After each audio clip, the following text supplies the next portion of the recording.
Good morning. এখন 10:30 পৌনে 11টা মতন বাজে। আজকে সকাল থেকে ব্লগটা স্টার্ট করে দিলাম। তোমরা বলেছো ডেলি ডেলি ব্লগ দিতে। সত্যি করে আমি আগে তো ডেলি ডেলি ব্লগই দিতাম, এখন কদিন আমার একটু হয়ে গেছিল। যাই হোক, এখন চেষ্টা করছি কিন্তু আমি প্রত্যেক দিন অন্তত ছোট হলেও একটা ব্লগ দেওয়ার। তো এখন আমি ব্রেকফাস্টে খাচ্ছি হচ্ছে পরোটা, শুধুই পরোটা আচার দিয়ে। আর জিম্মা আর সায়ন খাচ্ছে পাস্তা। আর পাস্তা খাওয়া সায়নের খাওয়া হয়ে গেছে। সায়নের রুমেই তো আমি এখন দেখছো বসে আছি, কারণ ও বেরোলো একটু গাড়ি নিয়ে। গাড়িরই কয়েকটা কাজ করাবে, পলিউশনটা করাবে, করিয়ে আসবে। ও আর সায়ন আর সুবীর দুজনে মিলে বেরোলো। তো সায়ন তো সেটা বেরোলো। আর আজকে রান্না করবো একদম প্লেন ঝোল আর ভাত। কারণ সন্ধেবেলা আবার আমার ভাইপো এখন নেই, বাট সন্ধেবেলা যখন আবার আসবে, রাত্রের ডিনারটা তো ভালো জোরদার হবে। তাই জন্য সকালের দিকে একদম লাইট খাওয়া হবে। সেটা হচ্ছে ঝিঙে, আলু, পটল, পেঁপে সবকিছু দিয়ে একটা লম্বা ঝোল। ঝোল আর ভাত এটাই করব ঠিক করেছি।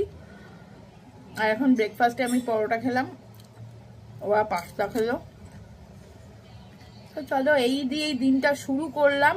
আর পুজোটা যখন শেষ হয়ে যায় তখন দেখবে মনটা এরকমই লাগে, মানে যেন কিরম কিরম লাগে, সবাই যেন শরীরটা ভালো না, গা ম্যাজ ম্যাজ, পেটটা ভালো না, এরকমই লাগে। দেখবে পুজোর পরটা মানুষের এরকমই লাগে, মানে শরীর ভালো লাগে না, মন ভালো লাগে না। যাই হোক, সেই নিয়েই চলা।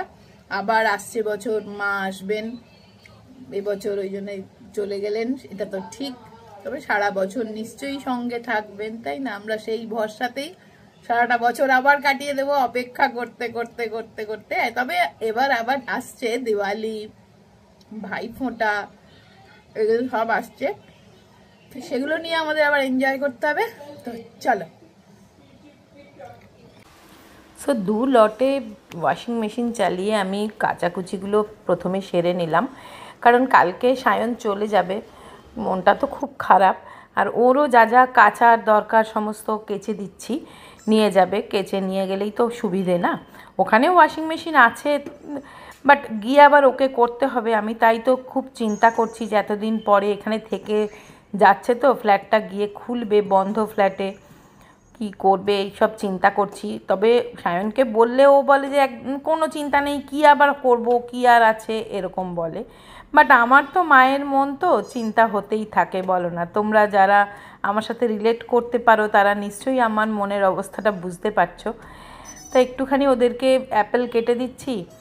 আর আমার ছেলেটা কীরম বলো তো, কিছু যদি তুমি হাতে করে কেটে দাও তবেই ও খায়, তা নাহলে হয়তো কেনা পড়ে থাকে, হয়তো অতটা নিয়ে খেতে পারে না, খেতে চায় না, এরকম। তবুও তো আমি সানডে বলো বা ছুটির দিনগুলোতে আমি ফোন করে করে টিকটিক করে বলি যে যা না একটু ওঠ না, যা না গিয়ে একটু চিকেন কিনে নিয়ে আয়, বা একটু চিকেন রান্না কর। রান্না টান্না সব করতে পারে, এখানে আমার কাছে করে। মানে ধরো আমি সেদিন যেমন বেরিয়ে গেলাম, বললাম তোমাদেরকে যে আমি ওকে বললাম যে চিকেনটা রান্না করে রাখ, তখন সে করে। কিন্তু ওইখানে একা থাকে যখন, ওর আর ভালো লাগে না, তখন হয়তো আর অতটা করে না। সেই জন্যেই চিন্তা হয় আর কি, একলা থাকে। ম্যাক্সিমাম টাইমটাই বাইরে খায়, অফিসে ব্রেকফাস্টও খায়, লাঞ্চও খায়, ম্যাক্সিমাম ডিনার খেয়েও বাড়ি ফেরে। কিন্তু ছুটির দিনগুলো কি করবে বলো না? ছুটির দিন তো অফিস থাকে না, অফিসে চলে গেলে একরকম, কিন্তু ছুটির দিন সন্ধেবেলা তবু হয়তো কোনো বন্ধুর বাড়ি গেল বা কিছু। একটা কি জানো তো, ওর এখানে, ও তো আমার ছেলে মানে সায়ন তো ডিপিএসে পড়তো, ডিপিএসেরও অনেক ছেলে মেয়ে সব চলে গেছে, ব্যাঙ্গালোরেই থাকে। আবার আমাদের পাড়ায় এখানে মানে এখানে ওর কাছাকাছি যে 2-4টে বন্ধু ছিল, মানে কোচিনের যে বন্ধু, 2-4টে বন্ধু, তারাও না ম্যাক্সিমাম জনই ব্যাঙ্গালোরেই থাকে। এইটা একটা সুবিধে এখন তো, মানে মানে বাচ্চা কাচ্চারা, ছেলেমেয়েরা জব সূত্রেই বলো কি তোমার পড়াশোনা সূত্রেই বলো, নয় ব্যাঙ্গালোর নয় হায়দ্রাবাদ, এরকমই বেশিরভাগ যায়, তাই না? ওরও সেরকম বন্ধুবান্ধবরা হায়দ্রাবাদেও 2-1জন আছে, বাট বেশিরভাগই ব্যাঙ্গালোরে। এটা একটা সুবিধা। আর আমার এই জিম্মু এখন খুব বরফ দিয়ে জল খেতে শিখেছে, জানো? বারণ করলে শুনছে না। ওই কোরিয়ানদের দেখে, কোরিয়ান ইনফ্লুয়েন্স খুব আমার বাড়িতে এখন চলছে, তা সেই কোরিয়ানদের মতন জলের মধ্যে আইস দিয়েও খাচ্ছে।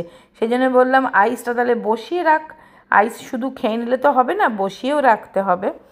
আমার রান্নাবান্না কমপ্লিট, মানির খাওয়াও হয়ে গেছে।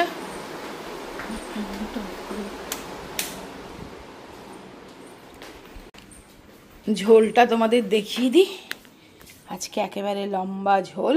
এই দেখো সব রকম সবজি আছে এতে, পেঁপে, পটল, ঝিঙে, আলু, কাঁচকলা, পেঁপে সব আছে। একেবারে শরীরের জন্য একেবারে দারুণ, পেট ঠান্ডা, মন ঠান্ডা, সব ঠান্ডা হবে। এই রে দাঁড়াও, ওইটা পেতে রাখি। আর এইখানে সকালে পাস্তা করেছিলাম, সে পাস্তা একটুখানি রয়েছে। দাঁড়াও লাইট জ্বালাই, অনেক কাজ, অনেক কাজ।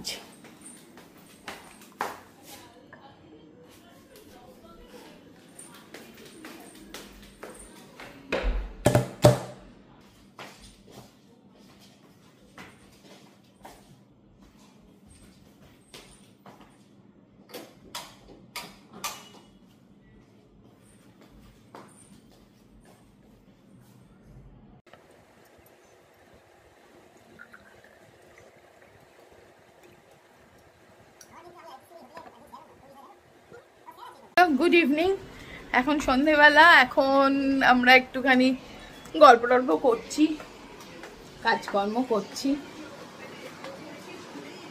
আমি মানি এখন বড় নাতির সাথে গল্প করছে। আর এই কি সব খাবার অর্ডার করা হয়েছে, দাঁড়াও কি কি খাবার অর্ডার করা হয়েছে তোমাদের আগে দেখাই। শোনা এইখানটা একটু ক্লিয়ার করতো, সাইন কোথায় গেল? ও ওই ওষুধটা আনতে। হ্যাঁ হ্যাঁ,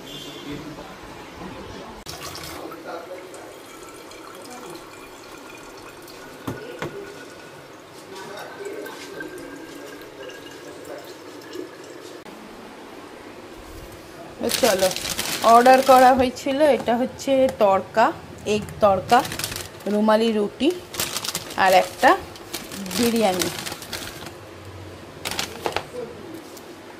এইটাই আজকের রাতের জন্য আনানো হয়েছে। আর আমি রান্না করেছি চিকেন, সেটাও আছে। চলো, সো ডিনার তো আমাদের দেখলে কি কি, আমি শুধু একটু স্যালাড কাটবো। আর এই তড়কা রুটি খেতে বাবি ভীষণ ভালোবাসে, আর ওখানে তো এইরকম পায় না, ও তো থাকে সান ফ্রান্সিসকোতে অ্যাকচুয়ালি। আর আমার দাদাভাই বৌদিভাই থাকে ক্যানাডাতে। ও জব করে বলে, তোমরা অনেকে জিজ্ঞেস করেছিলে যে ও কি পড়াশোনা করে না কি করে, ও জব করে। ও হচ্ছে সফটওয়্যার ইঞ্জিনিয়ার, ও সান ফ্রান্সিসকোতে থাকে, সান ফ্রান্সিসকোতে জব করে। আর এখন তো ইন্ডিয়া এসছে, আমার কাছে এসছে, কলকাতায় যতদিন আছে। আর তারপরেও যাবে, অনেক রকম প্ল্যান আছে ওর, ওর বন্ধুও আসবে একসঙ্গে আর কি, একটু ট্রেক করতে যাবে। ও মাঝে, ও মানে হবি হচ্ছে ট্রেকিং, অনেক কিলিমাঞ্জারোও ও ট্রেক করে উঠেছে, মানে ও খুব ভালো ট্রেক করে আর কি। তো সেই যে ওকে ওই জন্য ডিনারে আজকে বলেই দিয়েছিল মানা, ও আমাকে মানা বলে। আর ও না, আমি যখন স্কুলে পড়তাম ও তখন খুব ছোট, আমার দাদাভাইয়ের তো বিয়ে হয়ে গেছিলো আমি যখন ক্লাস 10-এ পড়ি। আর তারপরে ও যখন ছোট ছিল আমিও স্কুলে পড়তাম, তারপরে কলেজ। ন্যাচারালি ও আমার ভীষণ বন্ধুর মতো ছিল ছোটোবেলায়, আর ভীষণ ভালোবাসে আমাকে। তা আমাকেও মানা বলে ডাকতো, মানা বলে আর তুই বলে। ছোটোবেলায় তখন বাচ্চা তো, আমাকে সবাই তুই বলতো বাড়িতে, আমি সবার ছোট, তাই জন্য ও আমাকে তুই বলতো। তো সেই জন্যে বললো মানা আজকে আমি ওই তড়কা রুটি খাবো, বিরিয়ানি খাবো আর লিমকা। ও লিমকা খেতেও খুব ভালোবাসে। তো দেখো এই যে খাওয়া দাওয়া চলছে, টিভি চলছে। আর আমি সায়নকে আর বাবিকে আগে খেতে দিয়ে দিয়েছি, মানির খাওয়া হয়ে গেছে, জিম্মাও খাচ্ছে, জিম্মারও খাওয়া হয়ে গেছে, এই আর কি। তারপরে আমি আরও খাবো। সো রাত হয়ে গেছে অনেকটা, 10:30 11টা বাজে। তো দেখো ক্যাব এসে গেছে, ও তো আইটিসিতে মানে স্টে করছে, তো সেখানেই ও ফিরে যাচ্ছে। তো চলে গেল। তো চলো ভিডিওটা আজকে সারাটা দিন ধরেই যা যা করলাম তোমাদের সাথে শেয়ার করলাম। আশা করছি ভিডিওটা ভালো লাগলে একটু লাইক দিও। আর আবার দেখাবে একটা ইন্টারেস্টিং ভিডিও নিয়ে। তো আজকের মতন টাটা।